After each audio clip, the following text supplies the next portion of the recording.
ఆదికాండము 38వ అధ్యాయము. ఆ కాలమందు యూదా తన సహోదరులను విడిచి హీరా అను ఒక అదుల్లామీయుని యొద్ద ఉండుటకు వెళ్ళెను. అక్కడ షూయ అను ఒక కనానీయుని కుమార్తెను యూదా చూచి ఆమెను తీసుకుని ఆమెతో పోయెను. ఆమె గర్భవతి అయి కుమారుని కనగా అతడు వానికి ఏరు అను పేరు పెట్టెను.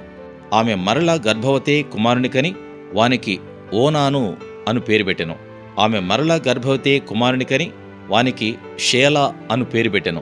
ఆమె వీని కనినప్పుడు అతడు కజీబులో నుండెను. యూదా తన జ్యేష్ఠ కుమారుడైన ఏరునకు తామారు అను దానిని పెళ్లి చేశాను. యూదా జ్యేష్ఠ కుమారుడైన ఏరు యెహోవా దృష్టికి చెడ్డవాడు గనుక యెహోవా అతని చంపెను.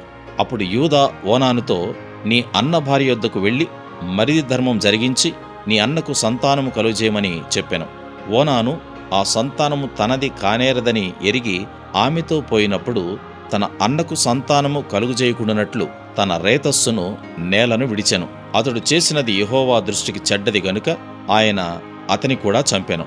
అప్పుడు యూదా ఇతడు కూడా ఇతని అన్నల వలె చనిపోనేమో అనుకుని, నా కుమారుడైన షేలా పెద్దవాడగు వరకు నీ తండ్రి ఇంట విధవరాలుగా ఉండమని తన కోడలైన తామారుతో చెప్పాను.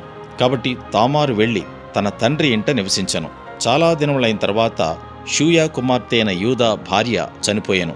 తరువాత యూదా దుఃఖ నివారణ పొంది అదుల్లామీయుడైన హీరా అను తన స్నేహితునితో తిమ్నాతునకు తన గొర్రెబొచ్చు కత్తిరించు వారి యొద్దకు వెళ్ళెను.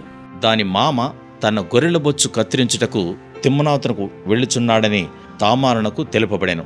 అప్పుడు షేలా పెద్దవాడైనప్పటికీ తాను అతనికి ఇయ్యబడకుండుట చూచి తన వైధవ్య వస్త్రములను తీసివేసి ముసుగు వేసుకుని శరీరమంతయు కప్పుకొని తిమ్నాతునకు పోవు మార్గంలో నుండు ఏనాయీము ద్వారమున కూర్చుండగా యూదా ఆమెను చూచి ఆమె తన ముఖము కప్పుకునినందున వేశ్య అనుకుని ఆ మార్గమున ఆమె దగ్గరకు పోయి ఆమె తన కోడలని తెలియక నీతో పోయిదను రమ్మని చెప్పాను. అందుకామె, నీవు నాతో వచ్చినెడలా నాకేమి ఇచ్చెదవని అడిగాను. అందుకతడు, నేను మందలో నుండి మేకపిల్లను పంపెదనని చెప్పినప్పుడు ఆమె, అది పంపు వరకు ఏమైనా కుదువ పెట్టినెడలా సరే అని చెప్పాను. అతడు, నేను నీ యొద్ద ఏమి కుదువ పెట్టవలనని అడిగినప్పుడు ఆమె, నీ ముద్రయు దాని దారమును నీ చేతి కర్రయునని చెప్పాను. అతడు వాటిని ఆమెకిచ్చి ఆమెతో పోయాను. ఆమె అతని వలన గర్భవతి ఆయెను.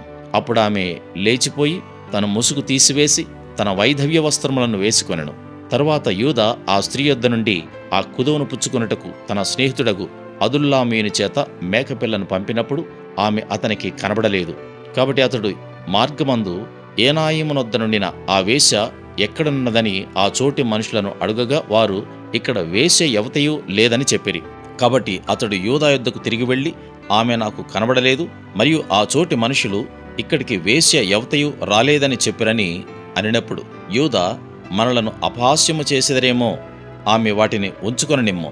ఇదిగో నేను ఈ మేకపిల్లను పంపితిని, ఆమె నీకు కనబడలేదు అనెను. రమారమి 3 నెలలైన తర్వాత నీ కోడలకు తామారు జారత్వము చేసెను. అంతేకాక ఆమె జారత్వం వలన గర్భవతి అయినదని యూదాకు తెలుపబడెను. అప్పుడు యూదా ఆమెను బయటికి తీసుకుని రండి, ఆమెను కాల్చివేయాలని చెప్పాను. ఆమెను బయటికి తీసుకుని వచ్చినప్పుడు ఆమె తన మామ యొద్దకు ఆ వస్తువులను పంపి, ఇవి ఎవరివో ఆ మనుషుని వలన నేను గర్భవతినైతిని.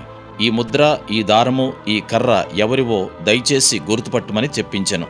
యూదా వాటిని గుర్తుపట్టి, నేను నా కుమారుడైన షేలాను ఆమెకు ఇయ్యలేదు గనుక ఆమె నాకంటే నీతిమంతురాలని చెప్పి మరి ఎప్పుడునూ ఆమెను కూడలేదు. ఆమె ప్రసవ కాలమందు కవలవారు ఆమె గర్భమందుండిరి. ఆమె ప్రసవించుచున్నప్పుడు ఒకడు తన చెయ్యి బయటికి చాచెను గనుక మంత్రసాని ఎర్రనూలు తీసి వాని చేతికి కట్టి, ఇతడు మొదట బయటికి వచ్చానని చెప్పాను. అతడు తన చెయ్యి వెనుకకు తీసినప్పుడు అతని సహోదరుడు బయటికి వచ్చెను. అప్పుడు ఆమె, నీవేళ భేదించుకుని వచ్చితివెనెను. అందుచేత అతనికి పెరెసు అను పేరు పెట్టబడెను. తరువాత తన చేతిని తొగరుగల అతని సహోదరుడు బయటికి వచ్చెను. అతనికి జెరహు అను పేరు పెట్టబడెను.